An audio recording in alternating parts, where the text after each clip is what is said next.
La conciliación en la historia de la humanidad. Voy a hacer una referencia previa. La conciliación es tan antigua como el conflicto. El conflicto es tan antiguo como el lenguaje, como la cultura, como el hombre. Hace 3.500 millones de años apareció el primer hombre en el mundo. Hace 40.000 años en Europa y Asia, y hace 20.000 años en América. Uno de los escenarios más antiguos de la historia de la humanidad, como es la cacería del mamut, que tenemos pinturas rupestres que nos plantean estas escenas, se evidencia toda la dinámica de las relaciones posibles, los conflictos y las soluciones que enmarcan la vida social del hombre y su principal estrategia, la sobrevivencia, que es la convivencia. Las relaciones sociales plantean permanentemente la posibilidad de tener acuerdos o desacuerdos. Los desacuerdos a la vez plantean la posibilidad de lograr una solución pacífica o una solución violenta, profundizando el conflicto. Entonces tenemos la dinámica de los hechos sociales, tenemos las relaciones sociales, están los acuerdos, están los desacuerdos. En la parte de los desacuerdos tenemos, podemos optar por una solución pacífica y la otra opción sería la solución violenta. Cuando el desacuerdo no se logra resolver de manera pacífica y se profundiza, las comunidades o las personas buscan la intervención de un tercero, cuya autoridad social le permite lograr una intervención efectiva en la búsqueda de la solución. A través de la historia, este tercero ha logrado formas cada vez más sofisticadas para solucionar esos conflictos, que van desde la disuasión a la imposición. Entonces, tenemos la solución pacífica del conflicto por intervención de un tercero. Entonces, tenemos el desacuerdo. Para disuadirlo tenemos el diálogo y la persuasión. Y finalmente se logra el acuerdo. Y en la otra parte, o en contraposición, está una decisión impuesta, una sentencia y la ley. Entonces, la conciliación es una de las formas más antiguas de la humanidad para resolver los conflictos de manera pacífica. Partiendo de ahí, hemos hecho un gran avance al implementar la conciliación como una forma alternativa para solucionar los conflictos. Y lo que yo pienso es que la conciliación son las partes las que entran a solucionar sus problemas. Hay un tercero que las puede disuadir para conciliar sus diferencias, pero en el litigio es una forma anticipada de concluir los conflictos, los procesos, lo que permite ahorrar tiempo no solamente al litigante, sino a los despachos judiciales y a las personas, pues ya sanea sus diferencias. Y se logra el principal objetivo de la conciliación, que es la convivencia pacífica.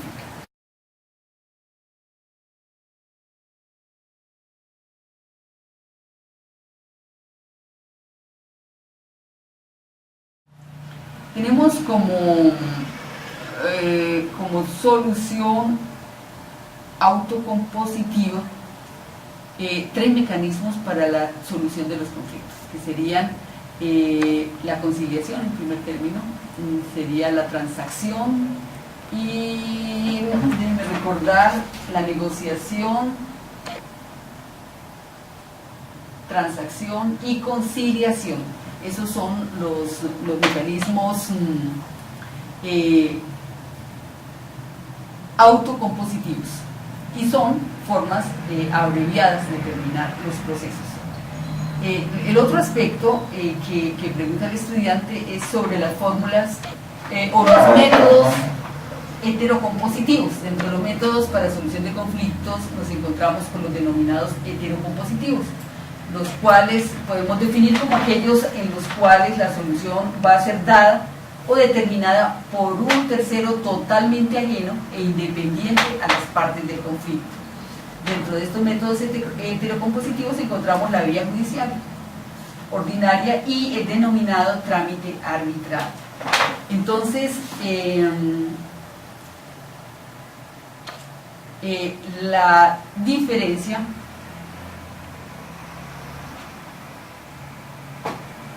de los métodos autocompositivos es que las partes son las que logran la solución del conflicto, mientras los heterocompositivos vienen a ser un tercero ajeno a las partes quien les otorga la solución.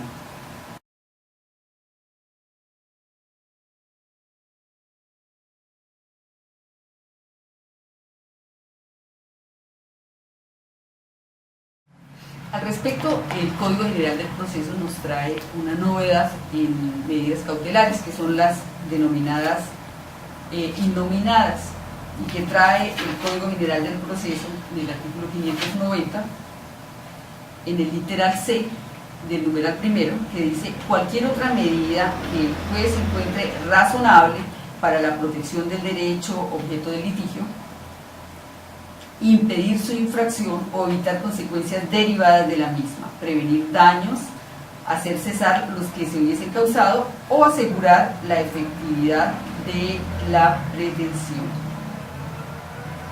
Señala que el juez apreciará la legitimación o interés del autor para actuar de las partes y la existencia de amenaza o vulneración del derecho. Tendrá en cuenta la apariencia de buen derecho, como también la necesidad, efectividad y proporcionalidad de la medida. En ese aspecto, como son derechos intangibles, estos derechos de autor, y para la proporcionalidad de la medida podría haber una especie de dificultad en determinar cuáles serían las razonables, cuál sería la proporcionalidad de esa medida cautelar que se solicita. Y si un estimario procedente para decretar una menos gravosa o diferente de la solicitada, le da una amplitud al juez para esta medida cautelar. El juez establecerá su alcance, determinará su duración y podrá imponer de oficio o a petición de parte la modificación, sustitución o cese de la medida cautelar.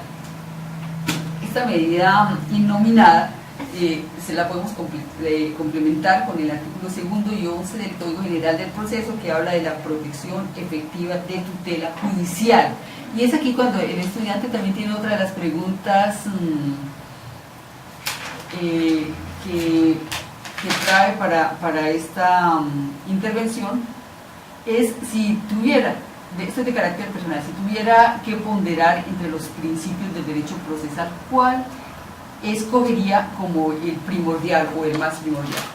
Entonces vamos a remitirnos nuevamente al Código General del Proceso, al artículo 2, donde habla del acceso a la justicia.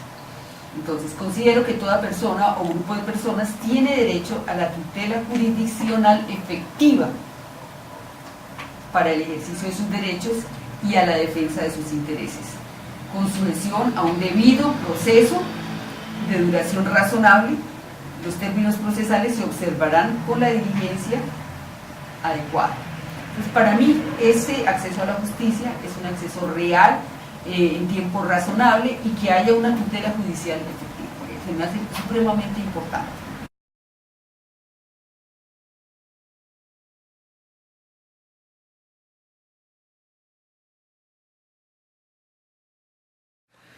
En cuanto a los principios que más se utilizan, o utilizo yo en este caso en mi juzgado para la labor de administrar justicia, considero que la más importante y que engloba casi la mayoría de los principios, en este caso sería el principio de la dignidad humana.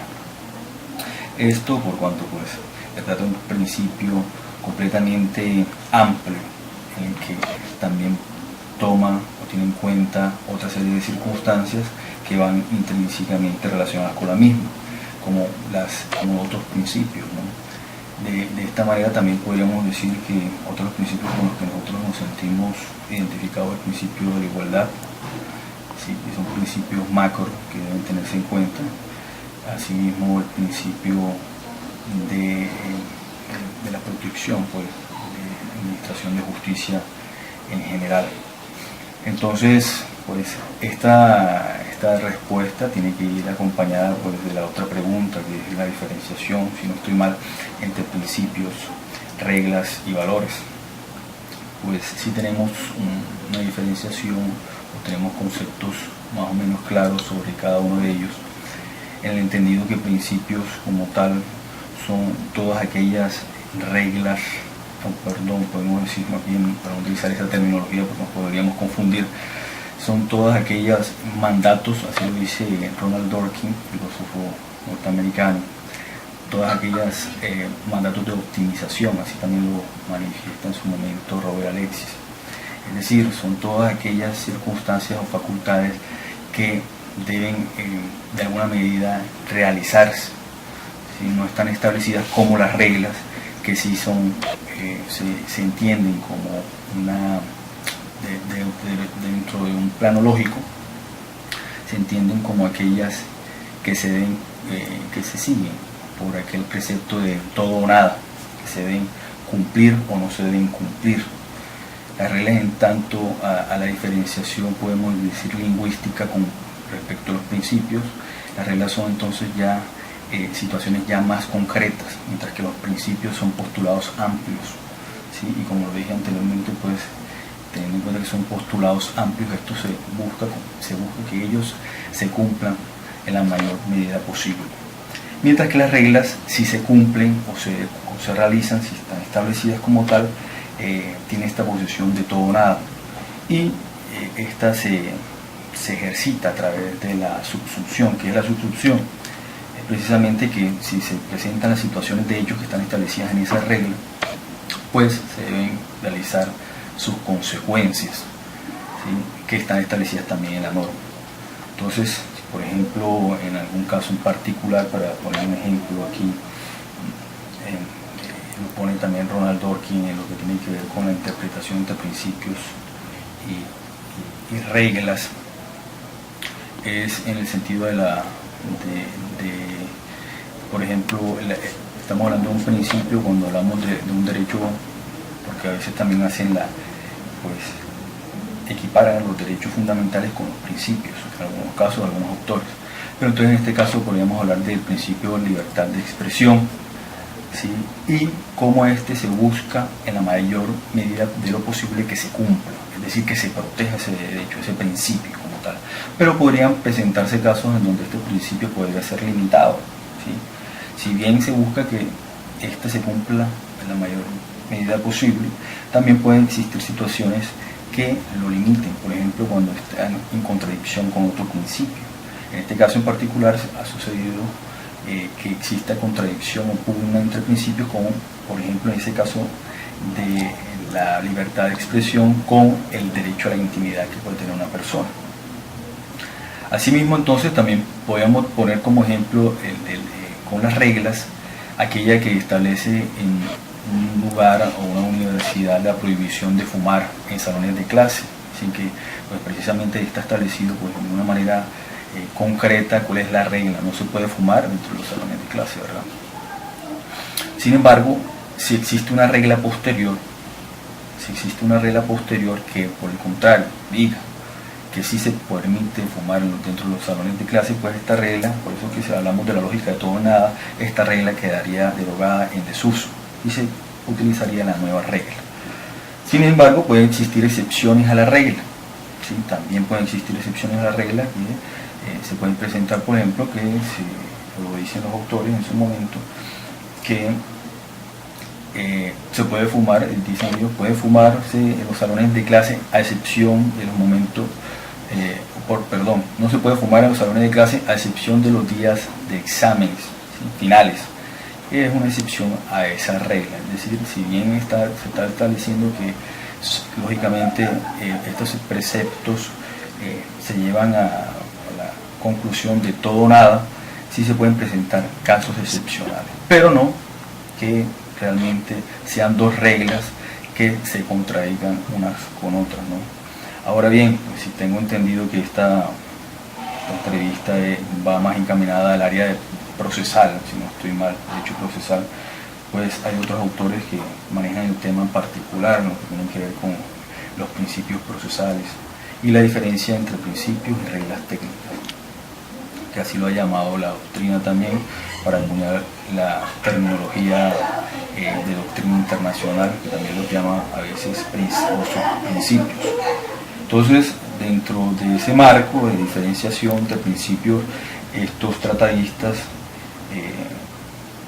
yo me baso más en el doctor Fabio López Blanco, estos tratadistas, pues, cuando hacen la conceptualización o la diferenciación entre lo que es el principio y la regla técnica, lo que dicen es que el principio precisamente son todos aquellos postulados que se deben seguir en la mayoría de los procesos.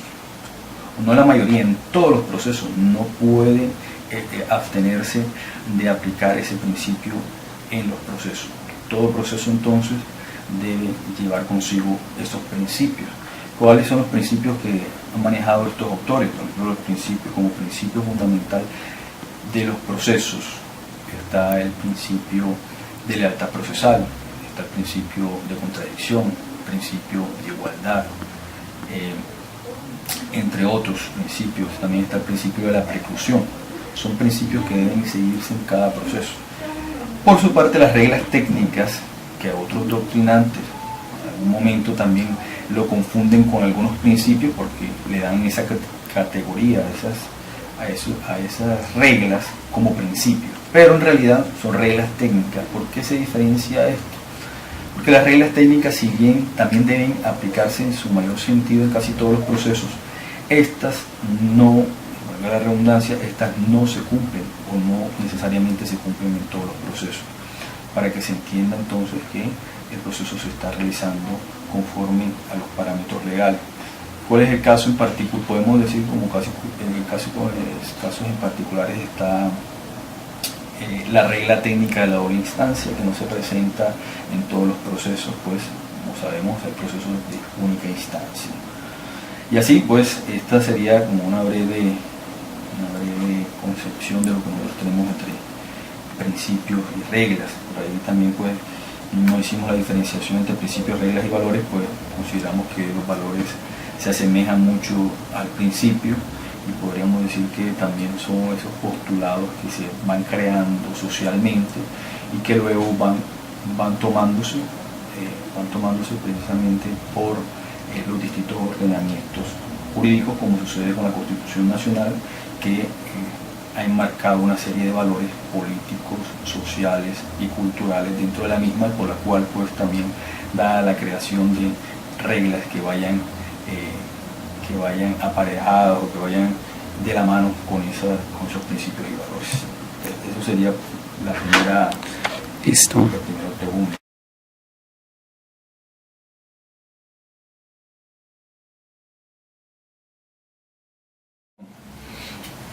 Pues yo creería que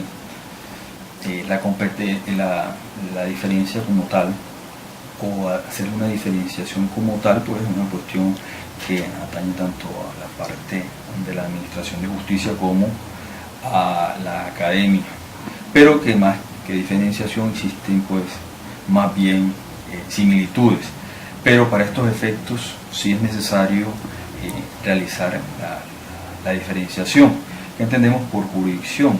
Ya sabemos, la jurisdicción como tal es una de las potestades que tiene el Estado, ¿sí? Que tiene el Estado dentro de su territorio para ejercer y aplicar las normas que el legislativo, o sea, un poder distinto a la jurisdiccional, el poder jurisdiccional, pues que crea las normas, le da al otro poder, que mancomunadamente, pues, hemos hablado, o que como se sabe, la existencia de los tres poderes, mancomunadamente trabajan para la realización de los fines del mismo Estado. Entonces, la jurisdicción es uno de esos poderes y una rama precisamente de las facultades o potestades que tiene el Estado, que le entrega a algunos funcionarios la potestad de ejercer esa jurisdicción y aplicar las normas que están establecidas a nivel nacional. Entonces, más que la diferencia, podemos decir que la competencia es uno de los limitantes de la jurisdicción. ¿En qué sentido? En que la jurisdicción como tal podemos hablar que es el aspecto macro, es precisamente todo lo que tiene que ver con la administración de justicia. Mientras que la competencia son facultades que se le otorga a un juez determinado de la República para que ejerza esa jurisdicción, pero para determinados casos y en determinado territorio particular. Entonces podríamos ahí sí hablar de que pues, la competencia pues, también está dividida por algunos factores, pero como tal, la diferencia que existe entre jurisdicción y competencia la encuentro en que precisamente la competencia es una de las limitantes de esta jurisdicción, por cuanto todo juez de la República tiene competencias jurisdiccionales, pero no todo juez de la República tiene las capacidades para conocer de determinado caso en particular y ejercer su jurisdicción. Verbigracia, cuando estamos haciendo una diferenciación entre competencia, verbigracia la competencia que tienen algunos jueces del ramo civil y los jueces que tienen jueces del ramo laboral. En este caso vemos que los dos pertenecen, si hablamos de un plano procesal, los dos pertenecen a la jurisdicción ordinaria, sin embargo, estos tienen competencias distintas. Uno tiene para el área laboral y otro tiene para el área civil. Y cuando, por hacer una ejemplificación de la jurisdicción, podemos ver que pues, existen jurisdicciones, o la diferencia que da la Constitución como tal es de algunos conocimientos que son disímiles entre sí, por eso pone como una jurisdicción macro, que es la jurisdicción ordinaria, y la jurisdicción de los contenciosos administrativos, y además pues establece unas jurisdicciones especiales. Así entonces, dentro de la jurisdicción ordinaria encontramos que existen diferentes áreas de competencia que a su vez pues, se diferencian una de las otras, precisamente delimitan las capacidades de conocimiento en cada área en particular.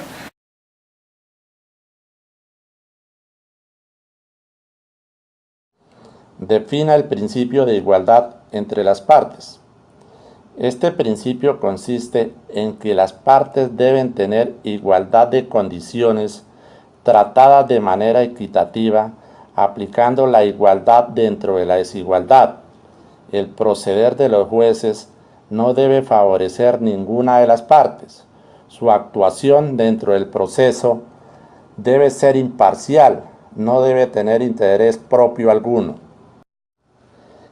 ¿Qué propondría usted para garantizar la eficacia del principio de celeridad procesal sin que se vulnere o afecte el debido proceso? El principio de celeridad procesal es un derecho que tenemos todas las personas a un proceso sin dilaciones injustificadas, al cumplimiento de los plazos razonables. Este derecho se lo exigimos a los funcionarios judiciales para obligarlos a que resuelvan las controversias dentro de los plazos establecidos por el legislador. Propongo que el juez debe basarse más en las normas constitucionales, ya que en la Constitución no existe un límite para valorar si la ampliación de los términos procesales es adecuada o no lo es. Esta limitación únicamente la establecen los principios de razonabilidad y proporcionalidad que deben valorar los jueces para aplicar el derecho sustancial, garantizando el acceso a la justicia y al debido proceso. ¿Cree usted conveniente que la norma sea reemplazada por la costumbre, como lo plantea la costumbre contra leyem? Estoy totalmente en desacuerdo. Es inconveniente, improcedente, teniendo en cuenta que la sociedad es cambiante, al igual que el derecho. Lo que hoy es costumbre, en un futuro ya no lo es. Esto generaría una inseguridad jurídica, sería un retroceso en la ciencia del derecho. Un ejemplo claro de ello es la jurisdicción indígena, la autonomía que les consagró la Constitución del 91, en donde los indígenas aplican unas penas que van en contravía del derecho internacional humanitario, el cual consagra la protección de los derechos humanos. ¿Qué importancia le da usted a la costumbre contra leyes en el derecho procesal? Teniendo en cuenta que la costumbre es un conjunto de actos espontáneos y repetitivos que se practican o se realizan en una comunidad en un espacio y tiempo determinado con la creencia de que están aplicando una norma de derecho. En ese orden de ideas considero que no debe dársele mayor relevancia ni autonomía en el derecho procesal, ya que los encargados de dirigir y resolver los procesos serían los jueces que tienen el conocimiento. ¿Qué es el derecho procesal? Es un conjunto de normas y procedimientos jurídicos proferidos por un Estado que les establece a los jueces la clase de procesos y procedimientos que debe tener en cuenta para la aplicación del derecho sustancial. ¿Qué es el derecho sustancial? Es un conjunto de normas o reglas de conducta que regulan las relaciones entre los individuos en una sociedad y entre estos y el Estado. ¿Cuál derecho considero que prima entre el procesal y el sustancial? Personalmente considero que debe primar el derecho sustancial sobre el procedimental. Prima más la esencia, la voluntad, el querer, la intención de lo que se demanda, aunque los dos son complementarios. Ejemplo, ¿de qué me serviría saber que tengo un derecho sustancial si no sé cómo ejercerlo, procedimental? Pero nuestra honorable Corte Constitucional lo ha reiterado en varias oportunidades que cuando se presente una discrepancia entre lo procedimental y lo sustancial, debe primar lo sustancial.